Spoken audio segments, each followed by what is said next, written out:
Good morning. Today we're going to be taking a look at the NexTool Mini Flagship F12. NexTool has been very aggressive in making small fixes and improvements in their products. In Japanese, they call it Kaizen. I don't know what they call it in Chinese, but this is an example of that process. The Mini Flagship was a keychain version of the Flagship Pro, and there was an issue originally with the scissors, but they quickly addressed the problem with a new version. Now they've improved on that version, and this is the result, the F12. This is a final prototype that NexTool sent me, but it is fully identical to the final product. Let's take a look at it. So here it is. As we've come to expect from NexTool, the build quality and craftsmanship is really good.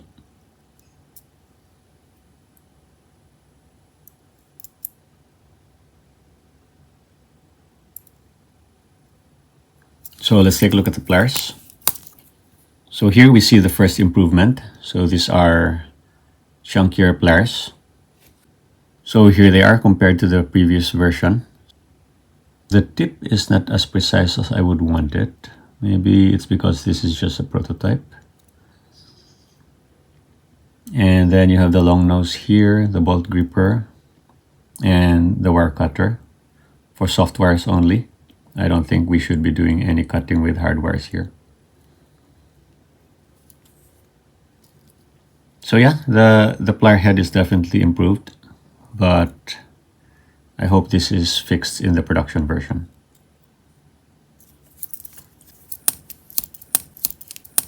The other primary tool are the scissors. So this is also improved. So as you can see, it has serrations here.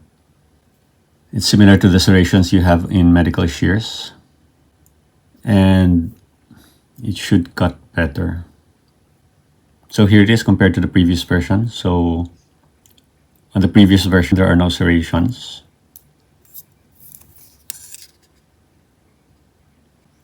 And the scissor blades have this curved shape. So maybe this adds in cutting. Let's try it out.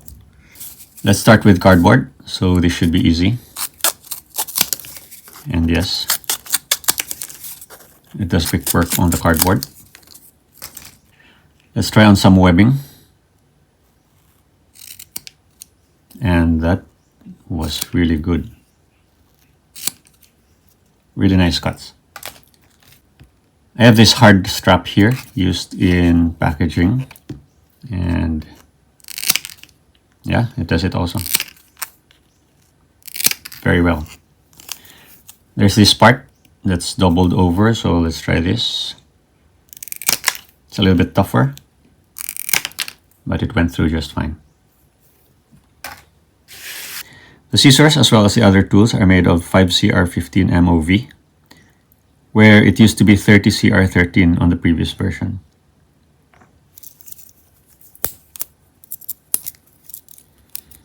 So let's take a look at the knife. So it's got a one-hand opening, but I doubt you can open it with one hand. So let's just use our fingernail.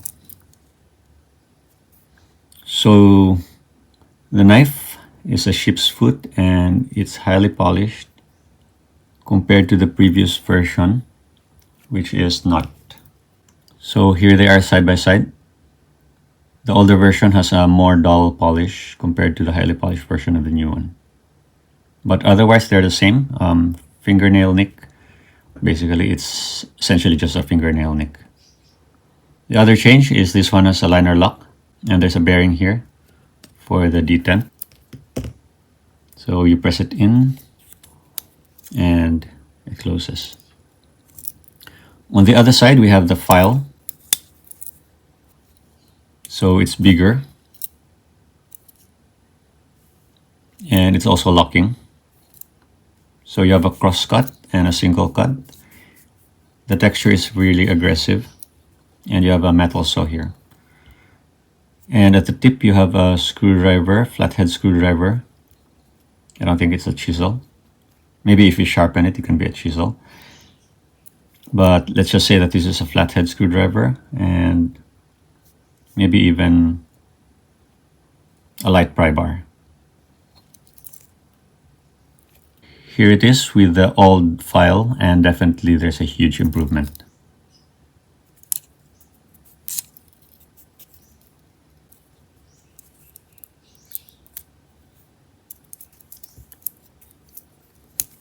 And then we have the Phillips head screwdriver with a depth gauge at the back, so in centimeters and in inches.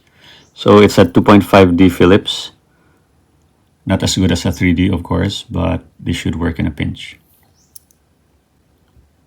Here it is compared to the old one, so not too much improvement there, except for the depth gauge.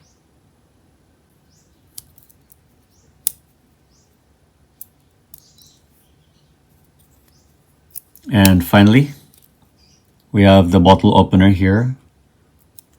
I don't think you can use this for cans. And there's another flathead here, a smaller one.